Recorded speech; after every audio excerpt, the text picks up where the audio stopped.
সিদ্ধান্ত নেওয়ার আগে ওই জেলার এক নেতাকে জিজ্ঞাসা করে সবাই চাপ দিতেছে, আমি এখন কি করব। তা আপনার তো ডিসি থাকাই উচিত না, আপনার ডিসি থাকা উচিত নয়, আপনার সচিব থাকার যোগ্যতা নেই, আপনার উপদেষ্টা থাকার কোনো অধিকার নেই। আপনারা দলবাজি করার জন্য এখানে এসেছেন। দলবাজি করলে আমাদের মতো রাজপথে নেমে আসেন। দলবাজি করার ইচ্ছা যদি কোনো উপদেষ্টার থাকে, দলবাজি করার ইচ্ছা যদি কোনো সচিবের থাকে, দলবাজি করার ইচ্ছা যদি কোনো নির্বাচন কমিশনারের থাকে, দলবাজি করার ইচ্ছা যদি কোনো পুলিশ কর্মকর্তার থাকে, তাহলে রিজাইন করে আমাদের সাথে রাস্তায় আসেন। কত বড় বাহাদুর আপনি, কত পাকা রাজনীতিবিদ, তখন আমরা দেখাবো। কিন্তু সরকারের অফিসে থেকে একটা দলের পক্ষে কাজ করবেন আর বাংলাদেশের মানুষ বসে বসে আঙ্গুল চুষবে, এটা মনে করার কোনো কারণ নেই। 40,000 লোক আহত হয়েছেন, পঙ্গু হয়েছেন, চোখ হারিয়েছেন, কান হারিয়েছেন, পা হারিয়েছেন, হাত হারিয়েছেন, অনেকেই মানবতার জীবন যাপন করছে। এই ধরনের একটি গণ অভ্যুত্থানের পর আমার দাবি আদায়ের জন্য রাজপথে নামতে হবে, এইটা বাংলাদেশের মানুষ কোনো সময় আশা করে নাই।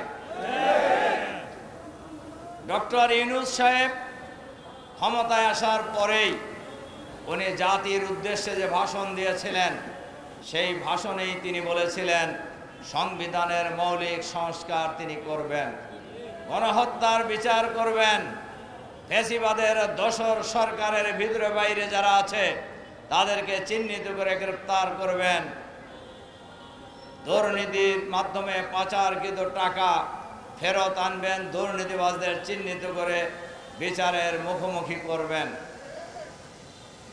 আর যে মৌলিক সংস্কার উনি করতে চেয়েছিলেন, 6টি কমিশন উনি গঠন করেছিলেন।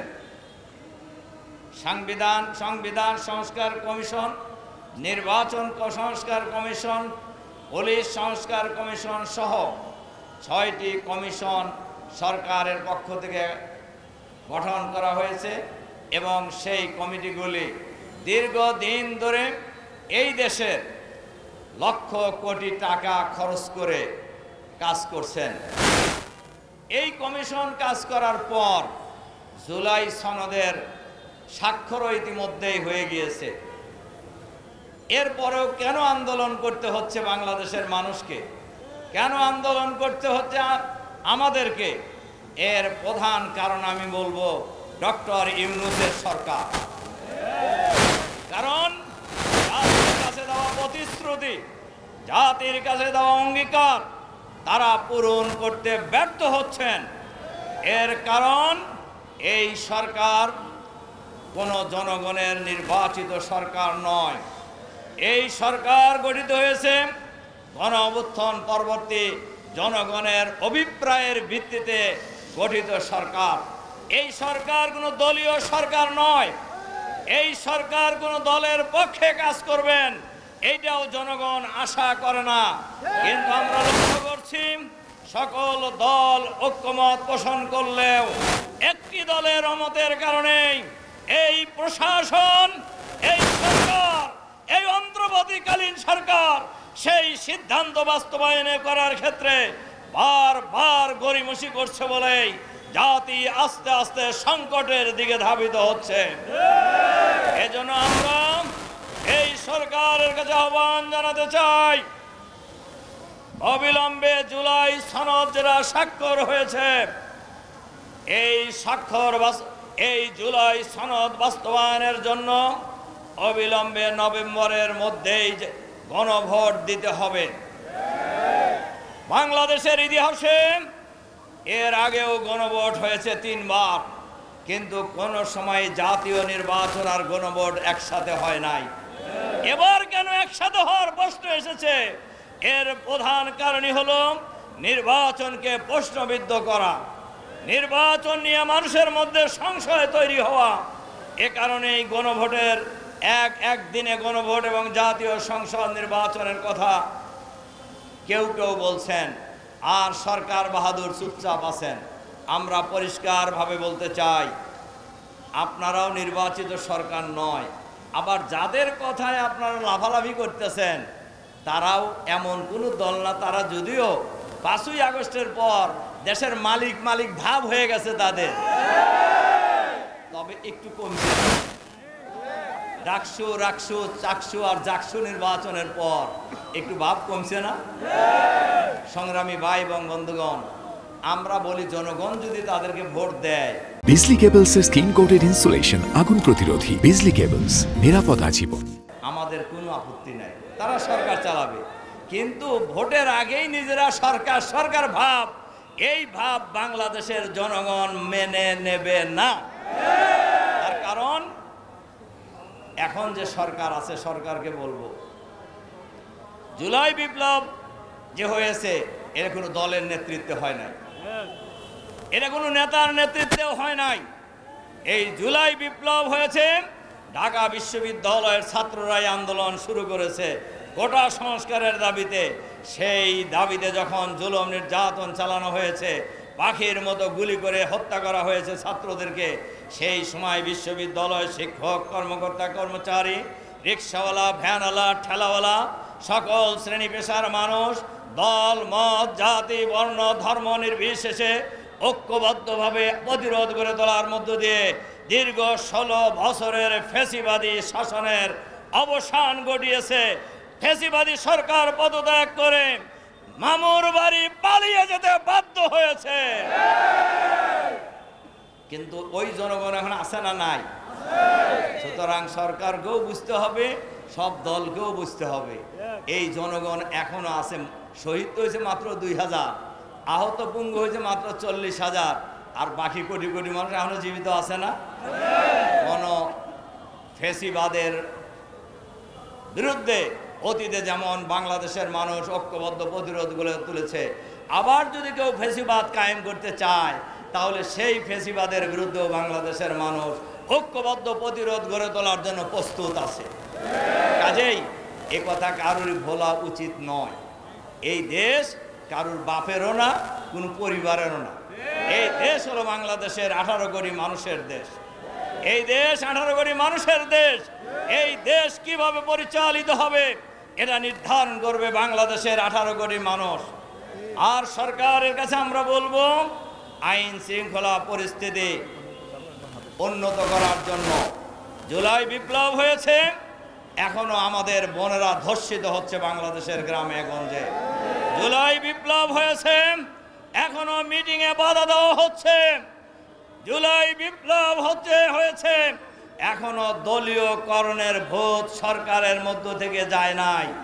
আমাদের ডক্টর মাসুদ বলেছেন এক সময় দলকানা লোকেরা প্রশাসনে ছিল, সেই দলকানা লোকদের পরিণতি কি হয়েছে এটা আপনাদের জানেন, পুলিশ কর্মকর্তারাও জানেন, সিভিল প্রশাসনের লোকেরাও জানেন তারা কোন দুরবস্থায় আছে।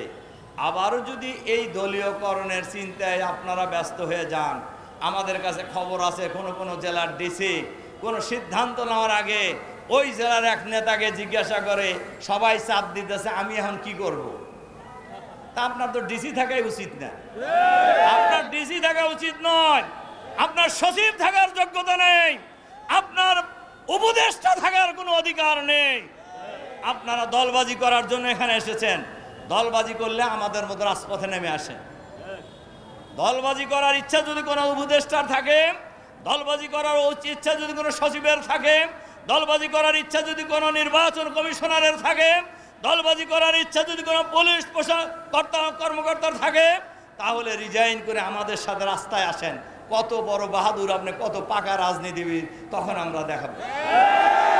কিন্তু সরকারের অফিসে থেকে একটা দলের পক্ষে কাজ করবেন আর বাংলাদেশের মানুষ বসে বসে আঙ্গুল চুষবে, এটা মনে করার কোনো কারণ নেই। বাংলাদেশের মানুষ এখন যথেষ্ট সচেতন, সবারই বোঝা উচিত। ঢাকা বিশ্ববিদ্যালয়ের নির্বাচনের আগে একজন টকশোতে একজন সিনিয়র নেতাকে জিজ্ঞাসা করছেন যে ভাই আর 3 দিন পরে তো, মানে উপস্থাপক জিজ্ঞাসা করছেন যার 3 দিন পরে তো ডাকসু নির্বাচন, কি বুঝতেছেন?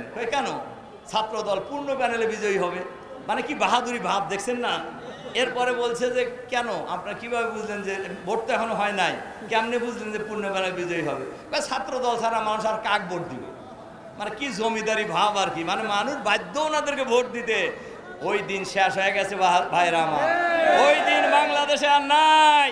ওই দিন ভুলে যান, ওই দিন ভুলে যান, ভুলে যান, ভুলে যান, ভুল করবেন। টের পান নাই আপনারা? রাজশাহী বিশ্ববিদ্যালয়ে ছাত্র দলের ভিপি ভোট পাইছে 3000 আর শিবিরের ভিপি ভোট পাইছে 12,500।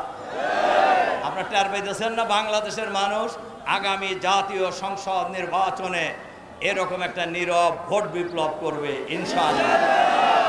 এজন্য আমরা সরকারের কাছে আহ্বান জানাতে চাই, অবিলম্বে লেভেল প্লেইং ফিল্ড তৈরি করুন। সবার অধিকার সমান, সবার লেভেল প্লেইং তৈরি করুন, সবার অধিকার নিশ্চিত করুন, আইন শৃঙ্খলা পরিস্থিতির উন্নতি করুন এবং দলীয়করণের ব্যাপারে সতর্ক হয়ে যান। অবশ্যই দলীয়করণের ব্যাপারে সতর্ক হতে হবে, নইলে স্বৈরাচারী ফ্যাসিবাদী প্রশাসনের বিরুদ্ধে বাংলাদেশের জনগণ যেভাবে রাজপথে ঐক্যবদ্ধ লড়াই করেছে, আপনাদের বিরুদ্ধে আগামী দিনে বাংলাদেশের মানুষ রাজপথে লড়াই করার জন্য নেমে যাবে। তখন কিন্তু কেউই আর পালানোর জায়গা পাবেন না। এজন্য আসুন আমরা আগামী দিনে জুলাই সনদের বাস্তবায়নের জন্য নভেম্বরের মধ্যে জাতীয় সংসদ নির্বাচন দিতে হবে, গণভোট দিতে হবে। নভেম্বরের মধ্যেই গণভোট দিতে হবে। গণভোটের ভিত্তিতে, জুলাই সনদের ভিত্তিতে আগামী মধ্য ফেব্রুয়ারি জাতীয় সংসদ নির্বাচন নিশ্চিত করতে হবে। লেভেল প্লেইং ফিল্ড তৈরি করতে হবে। গণহত্যার বিচার দ্রুত শেষ করতে হবে। আইন শৃঙ্খলা পরিস্থিতির উন্নতি করতে হবে। প্রশাসনকে নিরপেক্ষ ভূমিকা পালন করতে হবে। এই দাবি যদি করানো হয়, আমাদের যে আন্দোলন চলছে, এই আন্দোলন চলতেই থাকবে আগামী দিনে ইনশাআল্লাহ। আন্দোলন কেউ ঠেকাতে পারবেন না। সেই আহ্বান জানিয়ে প্রশাসনকে সরকারকে নিরপেক্ষ ভূমিকা পালন করার আহ্বান জানিয়ে আমার বক্তব্য এখানে শেষ করছি। আল্লাহ হাফেজ। বাংলাদেশ জিন্দাবাদ। বাংলাদেশ জামাত ইসলামী জিন্দাবাদ। আসসালামু আলাইকুম।